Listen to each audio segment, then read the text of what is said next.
Hey everyone, we are back with another NBA offseason grade, and today we're going to be doing the Miami Heat.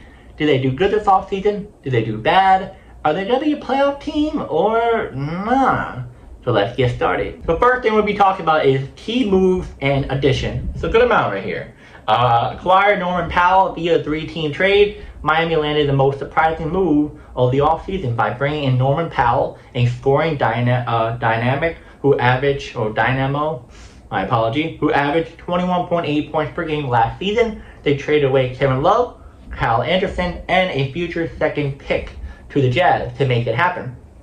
Miami earned an A grade value trade from analysts for this step yet impactful move. Next one, sign and trade. Duncan Robinson to the Pistons. Simon, I can't pronounce his name, to the Heat. As you see, that's the name. The Heat dealt their sharpshooting veteran Duncan Robinson to Detroit, receiving Simon. In return, reports suggest Miami might waive and stretch Simon before the season to stay under the luxury tax, which, who knows. Rookie drafting. Sign Kaspar. I can't pronounce his name too. Number 20th pick in the NBA draft. The Heat used their first round pick on Illinois guard, inking him to a 4-year deal worth around $17.7 million deal, and added two-way talent. Can't pronounce his name too. Last name is Golden. Miami signed the undrafted center to a 2-way contract. He impressed during summer league and provides development depth.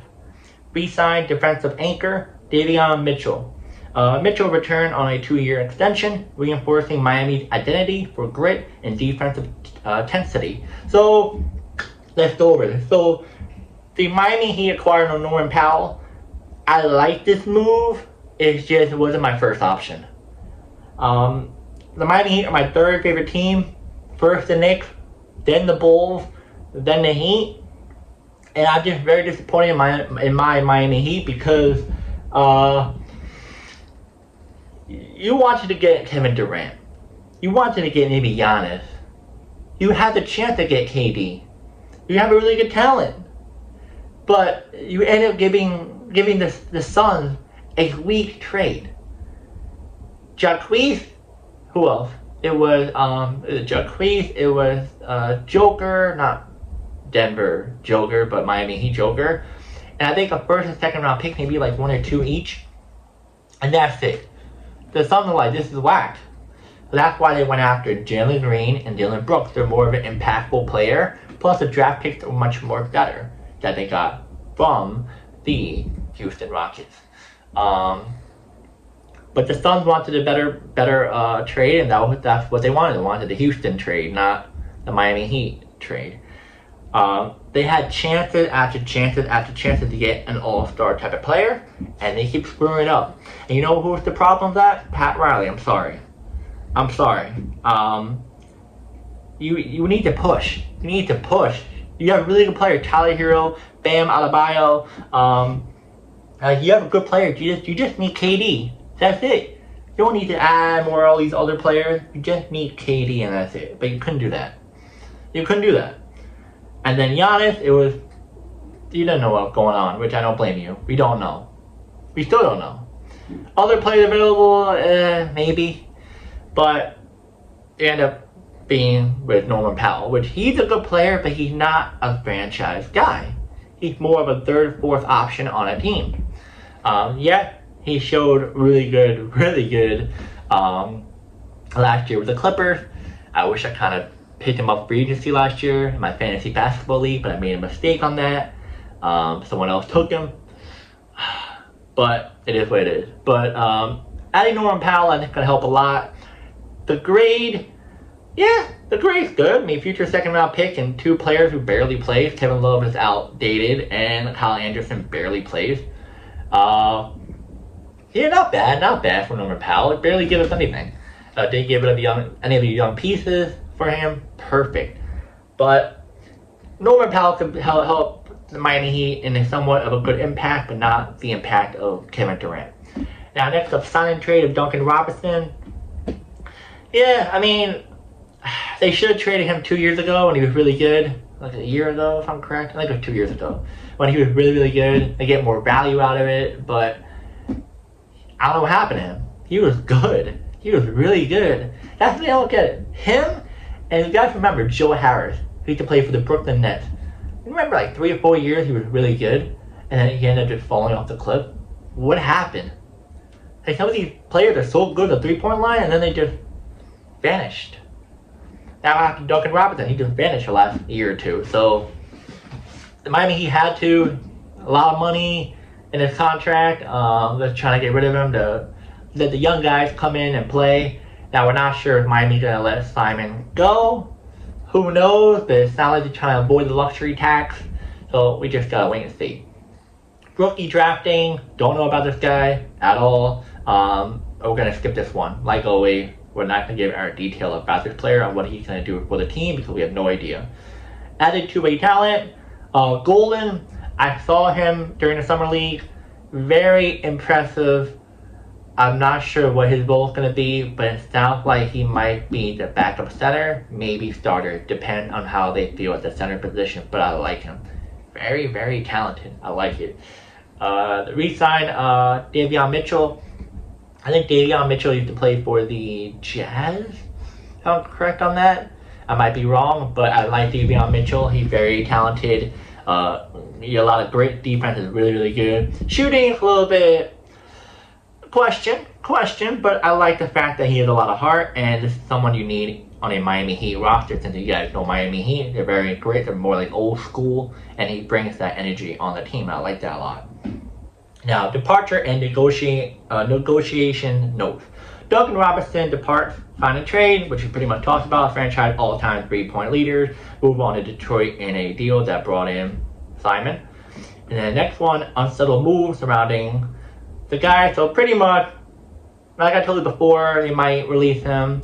I don't know why I went over this, but pretty much what I said before. They might release him, luxury tax, yada yada. Now, I can't pronounce it.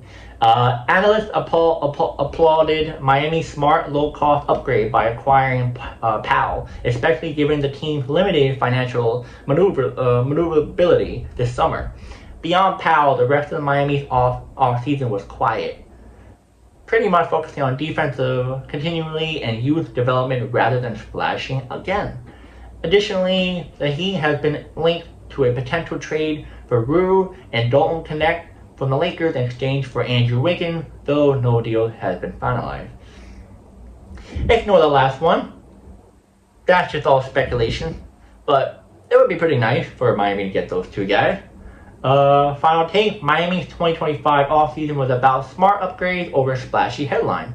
The Norman Powell acquisition boosts their offensive firepower while re-signing Mitchell and adding rookie like the one I told you earlier, preserves their defense DNA and injects youth.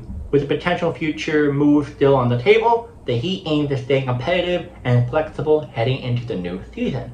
Alright, so now let's talk about the whole offseason for the Miami Heat. My thought on this is that pretty much give you a good amount on it already, but I don't get why the final take, it would say, like, they did good.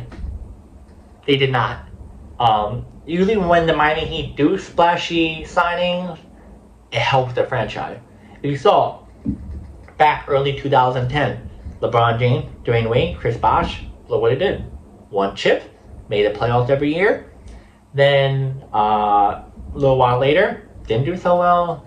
Brought in Jimmy Butler, splashy player, playoff, NBA Finals, even though they didn't win, but kept on being competitive.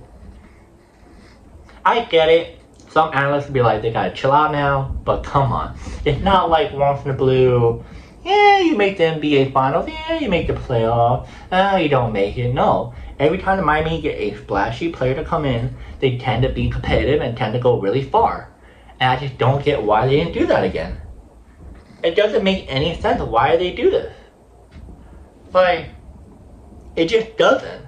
I don't get why they do this a lot because, like, I can't wrap my head around it because if you're seeing this success happening over and over again and you're always making it and always doing splashy signing, you should keep on doing it. You know?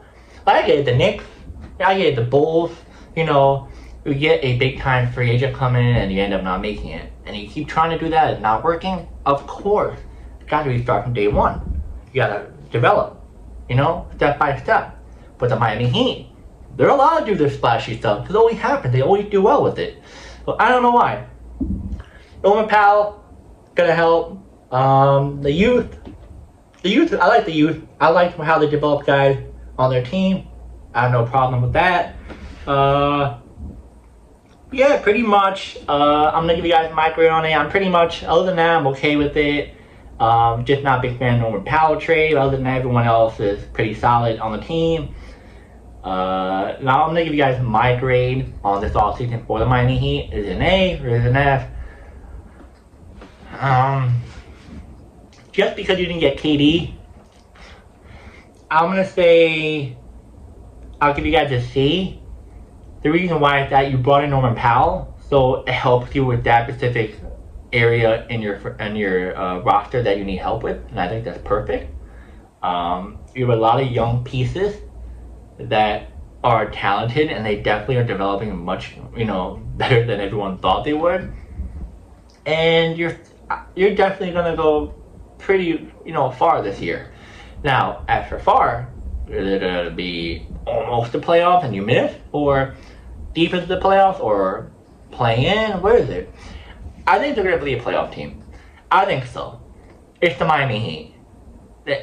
Yes, last year wasn't the best, disappointing, but they did well toward the end of the stretch of the season. They were winning a lot more ball games, and they were almost about to make the playoffs. But hey, like I always say, it is what it is. Stuff happens. I think the Jimmy Butler saga really draw a lot of energy out of the team, and I think that was the reason why they didn't do so well. Because when he left, they had a little bit of a skid, and then he ended up winning a lot. If he wasn't there, or he was with the team and still, being a good teammate, they would have made the playoffs, 100%. But yeah, I think the Miami Heat, I'm going to say they're definitely going to make the playoffs. I'm not sure it'll be like a first round exit, second round exit. I think the East is very weak. So maybe second round. But that's if everyone meshes well and everyone played their role on the team. But yeah, guys, comment down below. How would you grade this Miami Heat offseason? Do you think this is A, an F? And are they going to be a playoff team or not? And yeah, I'll see you guys in the next video.